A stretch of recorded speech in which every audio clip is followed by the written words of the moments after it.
फिजा आ जाती है आयजा के पास और उसको आके साफ साफ कहती है कि देखो, मेरे घर में तुम्हारी वजह से मैं मजीद कोई भी बदगुमानी बर्दाश्त नहीं कर सकती।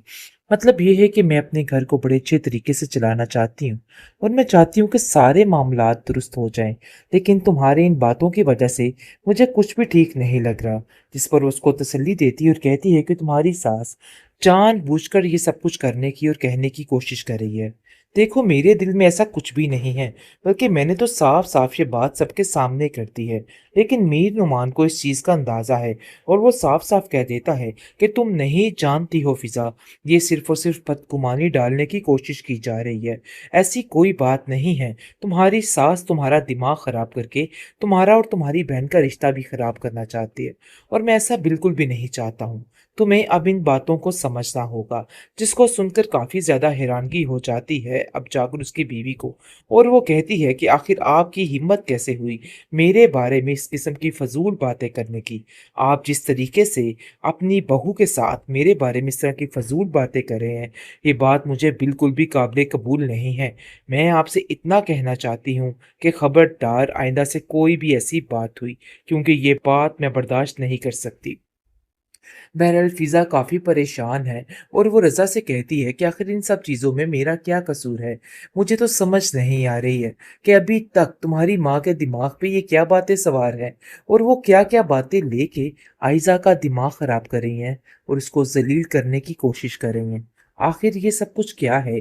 जिसको सुनकर आयज़ा भी आ जाती है मैदान में और कहती है कि मुझे अब कोई किसी किस्म का इंटरेस्ट नहीं है किसी में। मैंने ये बात साफ-साफ कह डाली है। तो बेहतर यही है कि मेरे ऊपर इस तरीके से इल्ज़ामात की बौछार ना की जाए। मैं आप लोगों को यही समझाने की कोशिश कर रही हूँ कि अपने दिलो-दिमाग से ये सारी फ़ज़ूल बातें निकाल दें। मेरे दिल में अगर कोई ऐसी बात होती तो मैं कभी भी हामी ना भरती।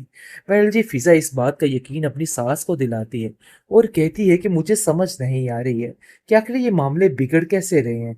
जिस पर रज़ा कहता है कि मामा की तो इन सब बातों में आदत है, इसलिए इन बातों को लेके परेशान होने की ज़रूरत नहीं है।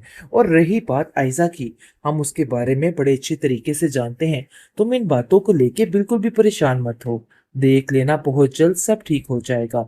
जिसको सुनकर फ़िज़ा कहती है, क्या ख़ाक ठीक होगा? तुम्हारी माँ तो ठीक होने का नाम ही नहीं ले रही।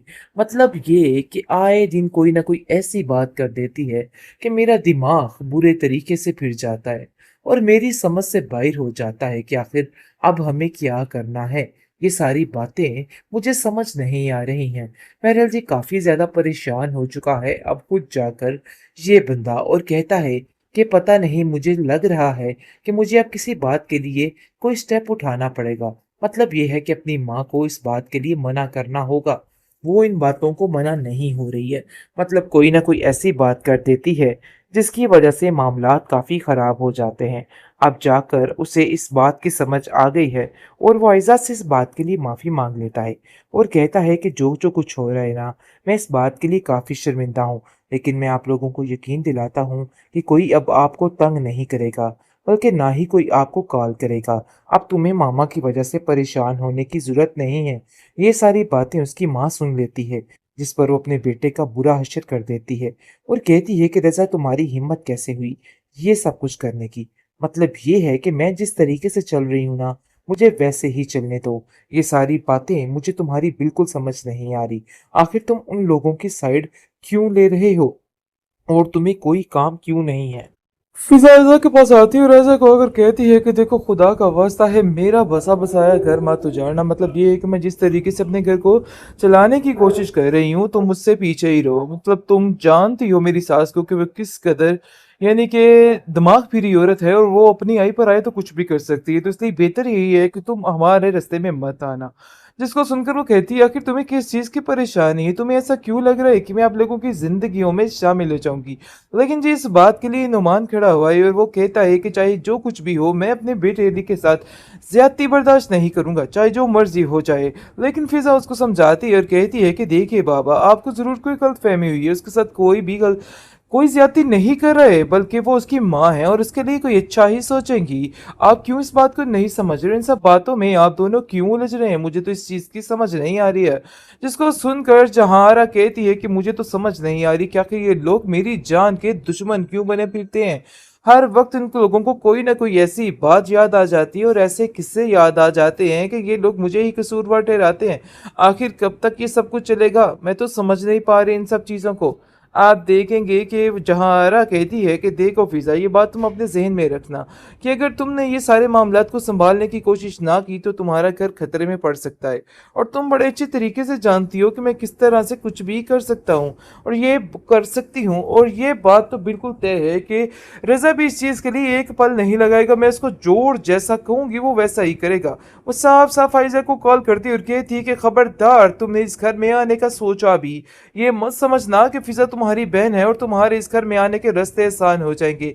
आइंदा से कभी हमें अपनी शक्ल मत दिखाना। ये बात तुम अपने ज़हन में अच्छे तरीके से बिठा के रख लो। जिसको सुनकर आयजा कहती है कि मैंने अपनी मंजिल को चुन लिया है, तो इसलिए बेहतर यही है कि आप अपने दिल से ये सारे वहमो गुमान निकाल दें कि मैं आप लोगों के बारे में क्या सोच रही हूँ और क्या नहीं सोच रही हूँ। आगे से फिजा कहती है कि अब उसकी टेंशन मत लीजिए। मैं आपको उसकी सफाई में कुछ नहीं कहना चाहती, लेकिन ये बताना चाहती हूँ कि आप लोगों को उसकी वजह से परेशान होने की ज़रूरत नहीं है। वो बहुत खुददार लड़की है और जो जो कुछ उसके साथ हुआ है ना, वो कभी भी इस घर का रुख नहीं करेगी। ये बात तो बिल्कुल तय है। रज़ा वैसे अपनी माँ से जाके कहता है कि आखिर जो कुछ हो रहा है ना, पता नहीं क्यों मेरा दिल इस बात के लिए गवाही दे रहा है कि जैसे सब कुछ गलत हो रहा है और आप इन बातों पे ध्यान ही नहीं दे रही है। जिसको सुनकर वो कहती है कि आखिर ये सब क्या मामला है? मुझे तो ऐसा लगता है कि जैसे फिजा कोई दोहरी चाल चल रही है, दिल ही दिल में मेरे बेटे को खिलाफ करके मेरे मुंह पे अच्छी बनने की कोशिश कर रही है। लेकिन फिजा याद रखना, अगर तुमने ये हरकतें की ना तो मैं तुम्हें कभी भी इस चीज़ के लिए माफ़ नहीं करूंगी और मैं कभी भी इस चीज़ से नहीं चाहूंगी कि तुम किसी भी तरह से मेरे बेटे को वर्गला के मेरे खिलाफ कर दो। और अगर तुमने ऐसा करने की कोशिश की तो मुझसे बुरा कोई नहीं होने वाला है। ये बात तो बिल्कुल तय है। जिसको सुनकर सब साफ कह देता है उसका शोर और कहता है कि खबरदार, किसी ने कोई भी ऐसी बात करने की हिम्मत और जरूरत की, क्योंकि मैंने बहुत बर्दाश्त कर लिया, लेकिन अब ऐसा नहीं। आपको हम लोग आयजा की गारंटी दे रहे हैं और आपको लेनी है तो ले, नहीं लेनी तो जाए बाढ़ में। मतलब ये है कि आयजा ने भी अब अपना जहन बना लिया है। उसने सोच लिया है कि चाहे जो मर्जी हो जाए, अब वो उस घर का दोबारा रुख नहीं करेगी। ये बात तो बिल्कुल तय और फाइनल है। लेकिन बेचारी आयजा के दिमाग में भी तो बात इस जहां आरा नहीं डाली थी, जिसकी वजह से उसका जहन पक्का पक्का बन गया था। लेकिन आज वो इस चीज से पीछे हट गई है कि आखिर ये सब कुछ क्या हो गया है, कि कहीं ऐसा ना हो कि अली के साथ उसकी जिंदगी में शामिल हो जाए तो सारा मसला उसकी जिंदगी के लिए बन जाए। क्योंकि वो जानती है कि अली जो है वो काफी हठधर्मी के साथ अपनी माँ के साथ बात करता है और हक को हक समझता है। इसलिए वो इन सब चीज़ों को दबाने की खातिर ये सब कुछ कर रही है। मतलब ये है कि अपनी अना की तस्कीन के लिए ये सब कुछ किया जा रहा है।